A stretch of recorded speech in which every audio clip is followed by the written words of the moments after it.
Hello everyone, welcome to Efficacy. Continuing with the growth and development series, today let us understand the Rodin-Rosenstein's Big Push theory. The theory of Big Push जो है वो associated है with Professor Paul and Rosenstein Rodin, who became the first economist who gave this Big Push theory and also who propounded the theory of balanced growth in the year 1943 in his research article. Now here Rosenstein Rodan ने ये कहा कि bit by bit investment करने के बजाय अगर किसी भी अंडर डेवलप्ड इकोनॉमी को डेवलपमेंट पाथ पे प्रोपेल करना है, प्रोपगेट करना है, तो एक मिनिमम अमाउंट ऑफ इन्वेस्टमेंट जो है वो एक नेसेसरी प्री रिक्विजिट, एक नेसेसरी कंडीशन है।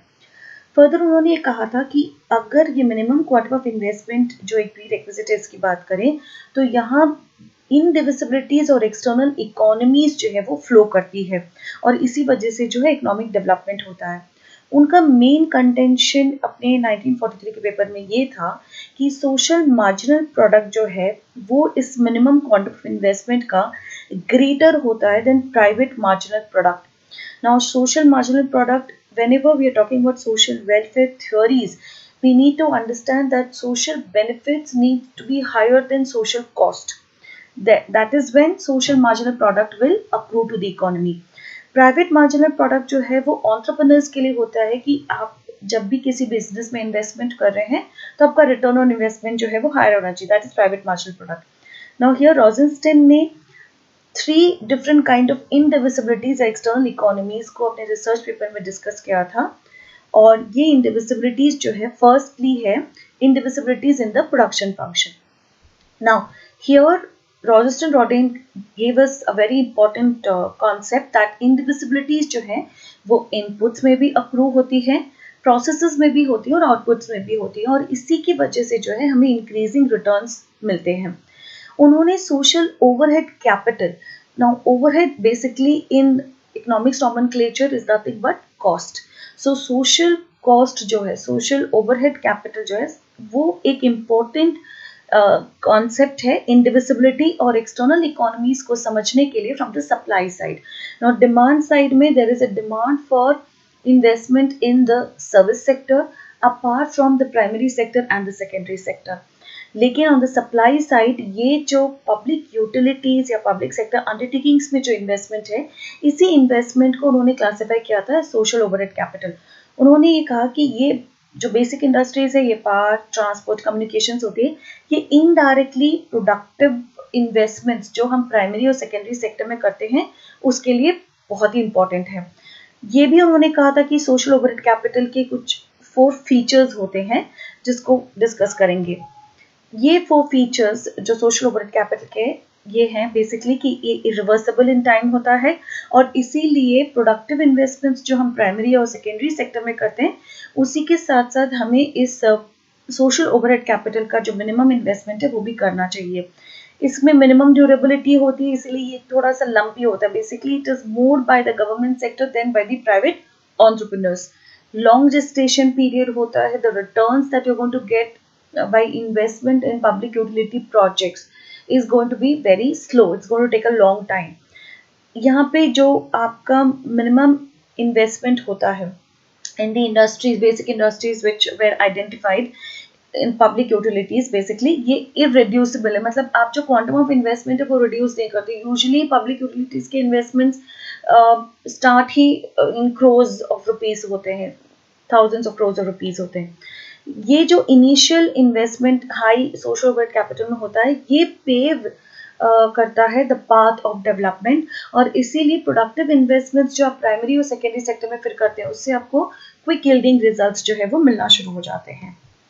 सेकेंड इंडिविजिबिलिटी जो रोजेंस्टाइन रॉडेन ने अपनी रिसर्च में डिस्कस की थी वो थी इंडिविजिबिलिटी ऑफ डिमांड। इंडिविजिबिलिटी या कॉम्प्लीमेंट्री ऑफ डिमांड को रोजेंस्टाइन रॉडेन ने कहा कि रिक्वायर करती है कि एक मिनिमम क्वांटम ऑफ इन्वेस्टमेंट जो होता है वो बेसिकली अंडरडेवलप्ड कंट्रीज में होना चाहिए इंटरडिपेंडेंट इंडस्ट्री।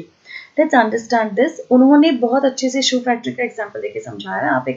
आपको मैं एक और एग्जांपल देके समझाना चाहती हूँ कि अगर रियल एस्टेट में ग्रोथ होनी है तो उसमें क्या हो जाता है, there is an interdependent growth in the steel industry also.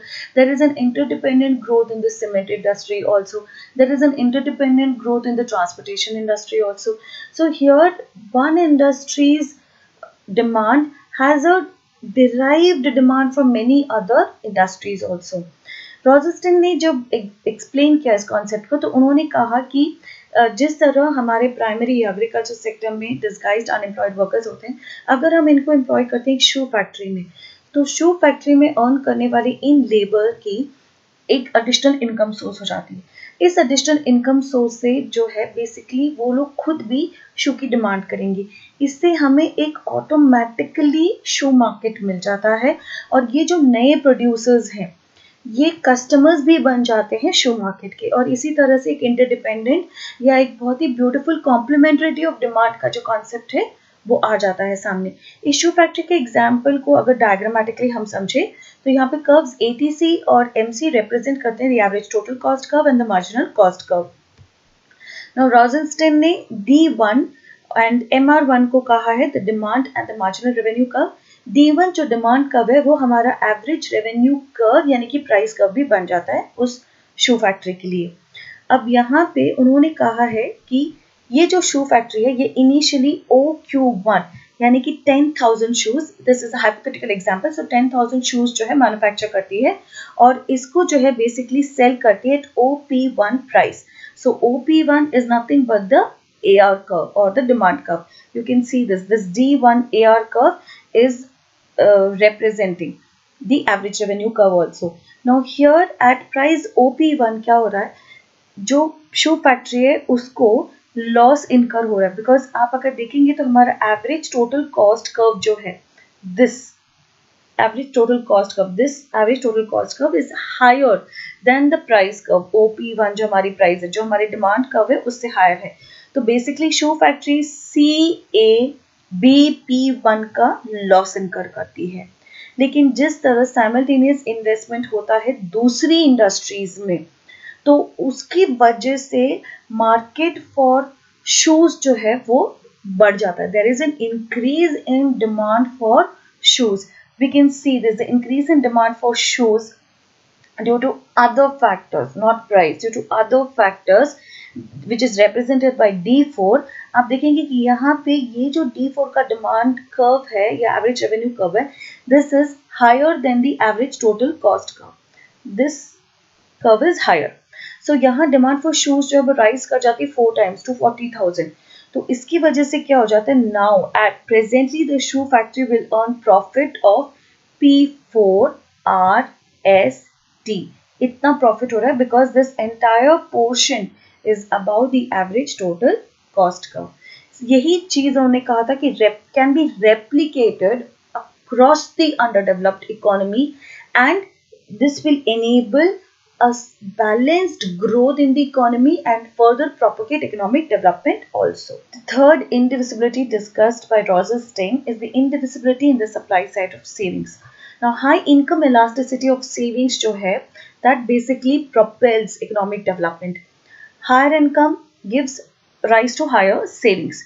Now, if you have to have a minimum size of investment, तो आपको high volume of savings चाहिए. केनिसन मॉडल ने भी यही कहा है कि अगर हम ये कहें कि national income is nothing but consumption demand plus investment demand, तो he further ahead also said that this investment demand can be fulfilled only if there is savings in the economy. यानी कि marginal propensity to save अगर अच्छी रहेगी तो जो है हमारी marginal propensity to invest कर पाएंगे हम लोग. This is not easy because usually marginal propensity to consume जो है अंडर डेवलप्ड इकोनॉमीज की बहुत ज्यादा रहती है. यही केनिसन थ्योरी में भी उन्होंने कहा था. और इसीलिए जब हम केनिसन मल्टीप्लायर की बात करते हैं तो यहाँ पे उन्होंने कहा था कि एक ऑटोनोमस इन्वेस्टमेंट, एक मिनिमम अमाउंट ऑफ इन्वेस्टमेंट जो कि रॉजस्टन रॉडन ने आइडेंटिफाई किया था कि ये एक बिग पुश की तरह काम करता है. तो यहाँ इनकम जैसे जैसे बढ़ती जाएगी आपका मार्जिनल रेट ऑफ सेविंग्स बढ़ता जाएगा और जैसे जैसे मार्जिनल रेट ऑफ सेविंग्स बढ़ता जाएगा आपका इन्वेस्टमेंट में जो क्वांटम है वो भी बढ़ता जाएगा. Given these 3 indivisibilities and external economies, उन्होंने कहा था कि ये एक बिग पुश की तरह काम करता है. फर्दर अहेड उन्होंने कहा था कि क्लाइमेट फॉर डेवलपमेंट तभी होगा जब एक मिनिमम स्पीड भी होगी या there is a minimum size also which has been pre-decided for all these underdeveloped countries so that they go into a phase of balanced growth and then move into a phase of economic development. Now critical appraisal की अगर हम बात करें Rosenzweig's theory की, तो उसमें क्या points थे?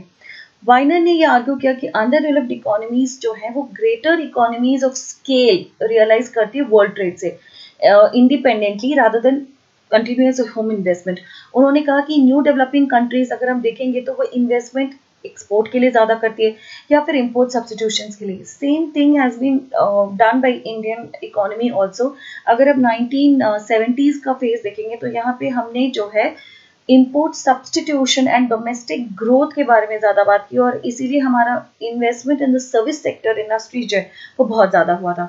रोजेनस्टाइन ने कैपिटल और कंज्यूमर गुड इंडस्ट्रीज में इन्वेस्टमेंट की बात की, उन्होंने सोशल ओवरहेड कैपिटल या पब्लिक यूटिलिटीज में इन्वेस्टमेंट की बात की है।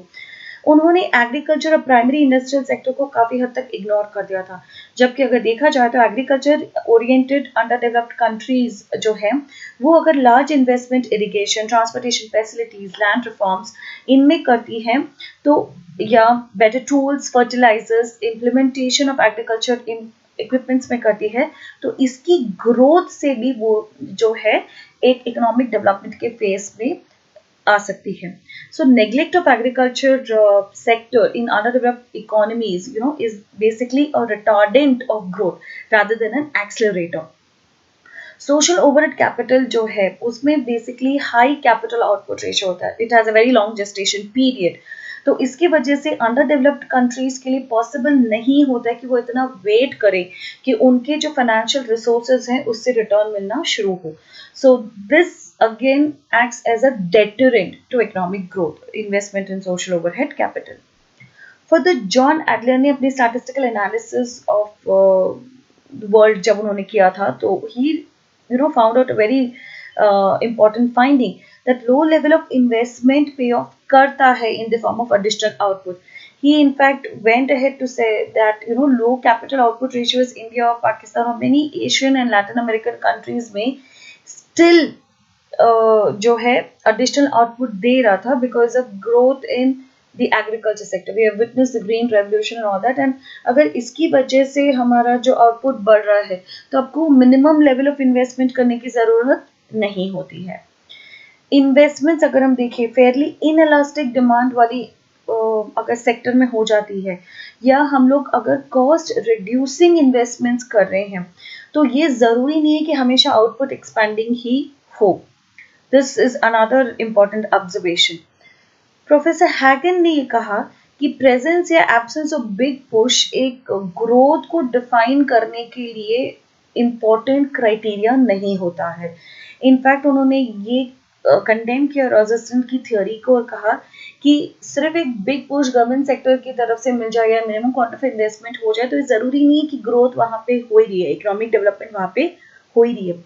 Another major criticism which Rosenstein's theory had to face, the big push theory had to face, was the administrative and institutional difficulties. Basically, Rosenstein ने state engineered investment की बात की थी, यानी कि गवर्नमेंट या जो centrally planned investment होता है in public utilities या social overhead capital उसकी बात की थी।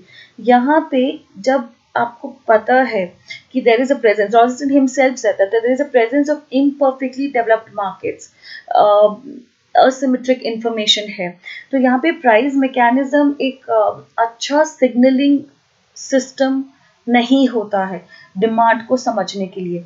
So thank you so much and don't forget to subscribe to Efficacy.